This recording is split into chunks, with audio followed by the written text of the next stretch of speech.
A gente mata 2 coelhos de uma cajadada só. A maneira de estudar, a maneira que a gente vai rever com ele é totalmente diferente. Eu não me sinto uma professora particular na hora. Então, quando a gente explica que o que a gente vai fazer é muito mais profundo, para ele não precisar mais de aula particular, para ele aprender a ser o próprio agente da aprendizagem dele, aí eles começam a separar. A psicopedagogia é relativamente nova, né? Se a gente for pensar em termos de profissão e tal, mas, e até de regulamentação, né?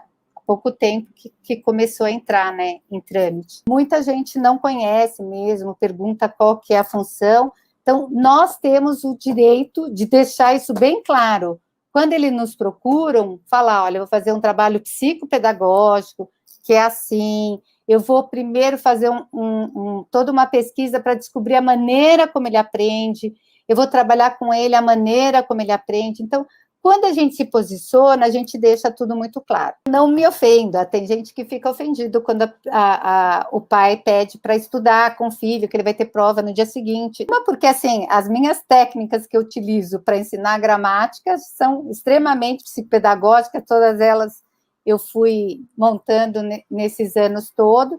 Então, eu dou de uma maneira tão prática que eu faço um resumo assim, muito rápido e muito efetivo com eles. Então, dá para aproveitar ainda o tempo da sessão para outras coisas. Quando a gente tem claro o que a gente está fazendo, a gente sabe que a gente não está dando aula particular. A gente sabe que a gente está ensinando a analisar, a sintetizar, a conservar. Então, não tem problema. A gente vai trabalhar com a consequência, com o que chegou para a gente. Ele tem um transtorno na leitura escrita, a gente vai trabalhar com aquilo que está aparecendo e que tem que ser melhorado para ele começar a ir bem na escola. A gente tem que deixar muito clara qual é o papel do psicopedagogo.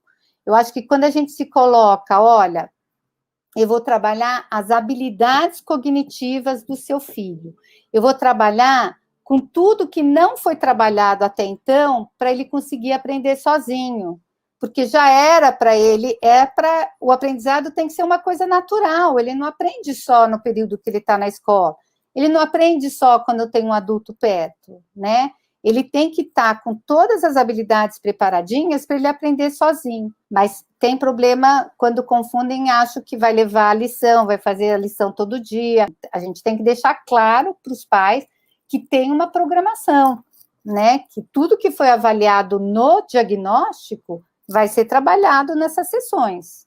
Então, quanto mais ele tem tempo, se ele pode fazer a lição em casa, se não é uma coisa de dificuldade, às vezes eles levam e falam, não, isso daqui você consegue fazer em casa tranquilo, sozinho, tal, e aí eu não mexo com essa parte. Mas quando é uma dificuldade já real deles, é muito bacana, porque a gente já ensina em loco como estudar. Eu falo isso e eu mesma, muitas vezes, eu pego o conteúdo deles e eu dou uma explicada, porque a gente vai explicar de uma maneira muito diferente, né? Então, o que acontece? Eu falo que eu não vou lá, eu não sou professora particular, eu não vou ficar revisando as tarefas, mas às vezes, por exemplo, a criança que não conserva, né? O problema dela é todo na parte de lógica matemática. Então, às vezes, eu falo para elas, quando tiver alguma dificuldade maior, pode trazer a lição aqui. Então, eles levam, quando a gente vai explicar, a gente vai usar material, a gente vai usar a parte da habilidade mesmo.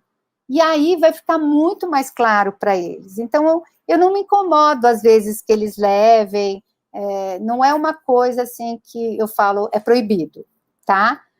Se eles têm prova no dia seguinte, eles estão desesperados, eu dou uma revisão com eles. A maneira como a gente vai estudar já é diferente.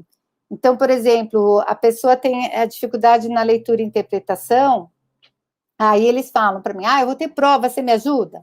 Então, eu pego um capítulo com eles e vou falando, vou fazendo a maneira como eu sei que é a maneira que ele aprende. Então, se for uma criança mais sinestésica, eu já vou montando o mapa mental com ele, eu já vou ensinando ele a fazer o próprio mapa mental. Se é uma criança mais visual, eu já mando ela fazer um resuminho, a gente vai conversando, vai finalizando o que é mais importante, ela vai colocando, Porque não importa, às vezes a gente mata 2 coelhos de uma cajadada só, né? Porque a gente termina fazendo ele ficar mais seguro, porque ele sabe a matéria, já direcionado na próprio estudo, então ele vê que é possível, né? Ele entender, ele fazer um resumo, ele preparar tudo lá direitinho para estudar. Então, isso eu acho que quando a gente deixa claro para o pai que a gente vai trabalhar com as habilidades e vai ensinar o filho a aprender sozinho, acho que o nosso trabalho já fica muito claro do que vai ser, qual é e o que vai ser feito, qual que é o foco, tá bom? Eu divido com vocês e juntos a gente multiplica.